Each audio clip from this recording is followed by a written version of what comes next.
Hello guys, welcome back to our channel. ఈరోజు మనం fish curry ఎలా తయారు చేయాలో చూద్దాం. ఫస్ట్ మనం ఫిష్ తీసుకొని శుభ్రంగా వాష్ చేసుకొని మ్యాగ్నేషన్కి ఉప్పు, కారం, పసుపు and garam masala, coriander powder అంటే ధనియాల పొడి వేసి 2 to 3 table spoon of oil కూడా వేయాలి మ్యాగ్నేషన్కి. ఇది మెయిన్ ఇంపార్టెంట్, ఎందుకంటే ముక్కలుగా విరగకుండా ఉండడానికి ఈ ఫిష్ కర్రీ. దాని తర్వాత మనం చక్కగా మ్యాగ్నేట్ చేసుకోవాలి. ఇంతలోపు మ్యాగ్నేట్ అయిన తర్వాత మనం 3 ఆనియన్స్ తీసుకొని ఫైనల్లీ చాప్ చేసుకొని పక్కన పెట్టుకోవాలి. స్ప్రింగ్ ఆనియన్స్ కూడా ఫైనల్లీ చాప్స్ వేసుకొని పక్కన పెట్టుకోవాలి. ఇంతలోపు ఈ ప్యాన్ పెట్టుకోవాలి. ఈ ప్యాన్ చాలా వెడల్పుగా ఉండాలి. ఆయిల్ వేసి అండ్ ఉల్లిపాయలు వేసి కొంచెం 2 మినిట్స్ వేగిన తర్వాత స్ప్రింగ్ ఆనియన్స్ వేయాలి. మనం స్ప్రింగ్ ఆనియన్స్ ఈ కర్రీలో ఎందుకు యూస్ చేస్తున్నాం?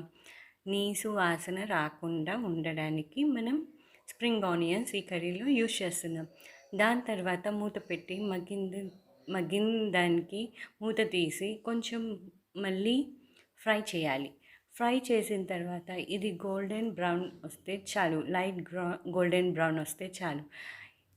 ఇప్పుడు నేను చూపించేటట్టు లైట్ బ్రౌన్లో వస్తే చాలు. ఇప్పుడు ఈ స్టేజ్లో మనం జింజర్ గార్లిక్ పేస్ట్ వేయాలి.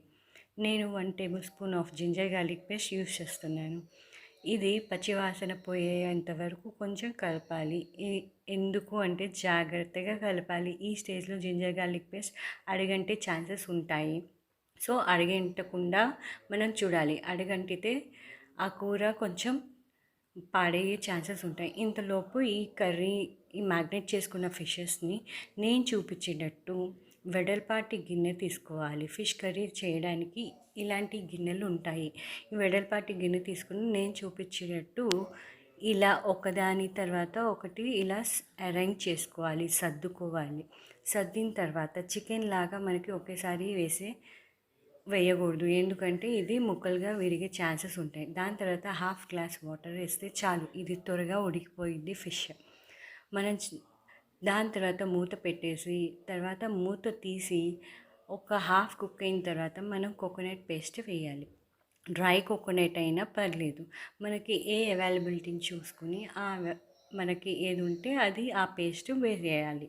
వేసిన తర్వాత మూత పెట్టేసి తీస్తే ఫుల్గా రెడీ అవుతుంది. ఈ స్టేజ్లో మనం సిమ్లో పెట్టుకోవాలి.